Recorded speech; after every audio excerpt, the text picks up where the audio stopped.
few sunny spells around, but on the whole, a pretty cloudy day ahead, and for some of us, quite a wet one, particularly in Northern Ireland. You can see all the cloud on the satellite picture. It's streaming our way, and I think the next 2-3 days will be quite overcast. The good weather, the high pressure is not far away. We've got to wait for that high pressure to build across the UK, but it's not going to happen immediately. So this is what it looks like early hours of Tuesday morning. I said it's mild, around 15 or 16 degrees across the south and the southeast. In Aberdeen, around 12 degrees. So a lot of cloud moving across the UK during the morning and afternoon, but notice in Northern Ireland, grey and quite wet. In fact, some of this rain will hang around through most of the day. So in Belfast, you'll need your brollies. But the rest of the country, I think let's call it cloudy at times with a few sunny spells. On the whole, not a bad day, I guess. Particularly, I think, on the south coast where the brighter spells could be a little more lengthy. So this is what it looks like on Wednesday. I think Wednesday could be actually quite an overcast day across the UK with bits and pieces of rain or drizzle, so grey for some of us. Disappointing temperatures, whether you're in the north or the south, it'll be more or less the same, around 17 to 19 degrees. Now, I mentioned that high pressure and the good weather. It is very slowly, at a glacial pace, building in towards the UK. And on Thursday, low pressure to the north, high pressure to the south. So where we're closer to the low pressure, you've got cloud and increasing breeze and some spots of rain there in the Western Isles. But in the south here, that high is trying to build in, push the clouds away. So I think on Thursday, it'll start to turn a little bit bright. And you can see those temperatures are recovering up to around 20 degrees there in Belfast and also the northeast of England. And then Friday and the weekend, watch these warm colours, these oranges spread. That's the warmer air coming in from the south. So the thinking is that Friday and the weekend, it will brighten up and it will turn quite a bit warmer. In fact, if you look at the south of the country, those temperatures by Friday and Saturday could be hitting the mid-20s. Bye-bye.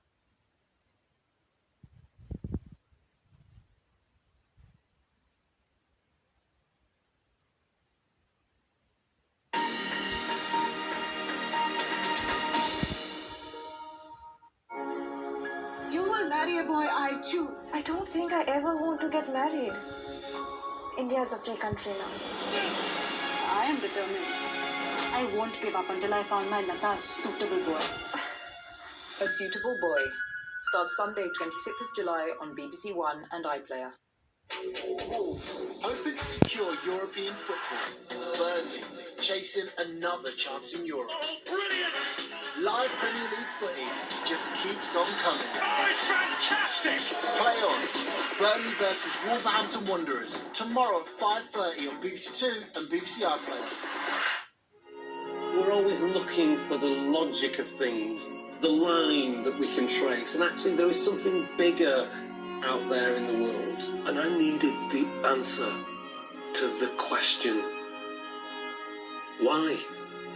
I don't like empty steps, steps that have got no purpose and no meaning.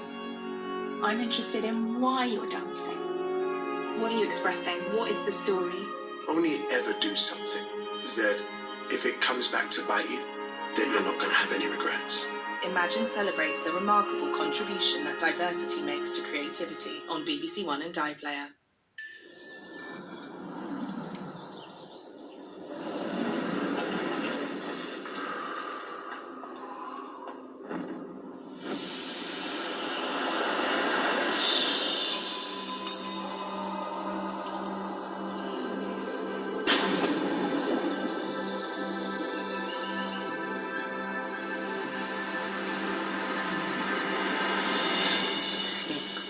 BBC Two this summer. Join me as we look back and bask in the glory of our greatest sporting moments, our greatest sporting heroes, Sir Andy Murray, Dame Kelly Holmes, Top Gear's Freddie Flintoff. Apparently he played cricket. Jack Whitehall's Sporting Nation continues Friday at 8:30 on BBC One and iPlayer.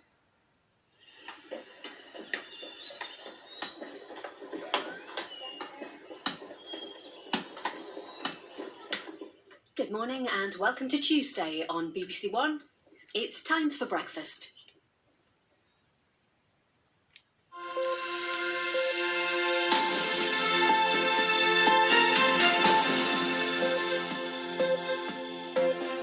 Good morning, welcome to Breakfast with Naga Manchetti and Dan Walker. Our headlines today. Face coverings will be compulsory in shops in England from the end of next week, and anyone refusing to wear one can be fined £100.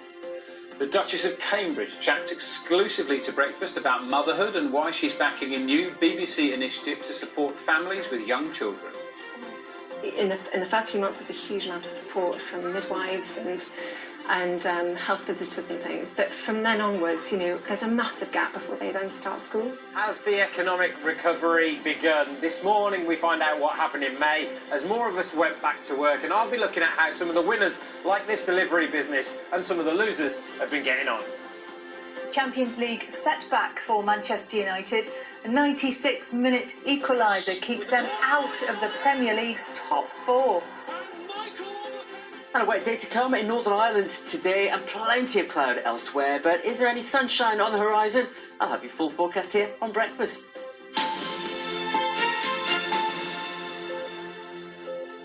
Good morning. It is Tuesday the 14th of July. Our top story is that wearing face coverings in shops in England will be compulsory from the end of next week, with fines of up to £100 for those who fail to do so. They're already mandatory on public transport in England and in shops in Scotland, Germany, Spain and Italy. Here's our political correspondent Jessica Parker with more. Boris Johnson's been seen out and about in a mask in recent days, signalling a change to come for England. Now, those changes have been confirmed. Face coverings will be mandatory in shops and supermarkets from July the 24th. Fail to wear one, you could face a fine of up to £100. Enforcement will be carried out by the police. There'll be exemptions, as there is on public transport, for under 11s and people with certain disabilities.